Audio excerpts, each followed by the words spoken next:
নমস্কার বন্ধুরা, আজকে আমার রেসিপি মোগলাই স্টাইলে চিকেন কারি। অন্যান্য চিকেন রেসিপির তুলনায় এইটি খেতে কিন্তু একটু বেশি ভালো লাগে। এটি বানানোর জন্য প্রথমে আমি 500 গ্রাম চিকেন নিয়েছি। এর মধ্যে দিয়ে দেব আদা, রসুন আর কাঁচা লঙ্কা পেস্ট। এরপর দিয়ে দেব টক দই, কিছুটা গোলমরিচের গুঁড়ো, লবণ আর হলুদ। দিয়ে দেব কাশ্মীরি লাল লঙ্কার গুঁড়ো।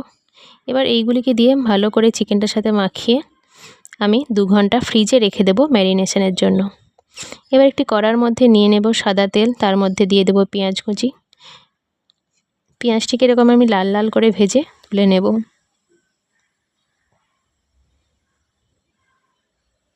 এবার ওই ভাজা পেঁয়াজগুলি একটি মিক্সির জারের মধ্যে নিয়ে দিয়ে দেব কিছু বাদাম ভিজানো, দিয়ে দেব টক দই। এবার এটিকে একটা পেস্ট বানিয়ে নিতে হবে। এদিকে দেখুন ওই ম্যারিনেশনের চিকেনটা আমি কড়ার মধ্যে দিয়ে ফুটতে দিয়েছিলাম কিছু গোটা গরম মশলা আর তেজপাতা দিয়ে।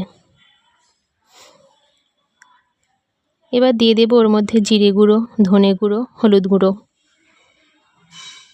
মশলাগুলি দিয়ে আবারও ভালো করে কিছুক্ষণ কষাতে হবে। এবার যে পেস্টটা তৈরি করলাম পেঁয়াজের, ওইটা দিয়ে দেব। ঢাকা দিয়ে চিকেনটাকে কষাতে হবে। চিকেনটা কষানো হয়ে গেলে ওপর থেকে ছড়িয়ে দেবো কুচানো ধনেপাতা আর গরম মশলা। ভালো করে সময় নিয়ে একটু চিকেনটা কষাতে হবে। দেখুন একদম রেডি।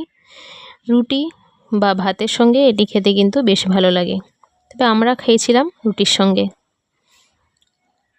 আপনারা অবশ্যই একবার এইভাবে চিকেন কারি বানিয়ে দেখবেন। আর আমার ভিডিও ভালো লাগলে অবশ্যই সাবস্ক্রাইব করে পাশে থাকবেন। ধন্যবাদ।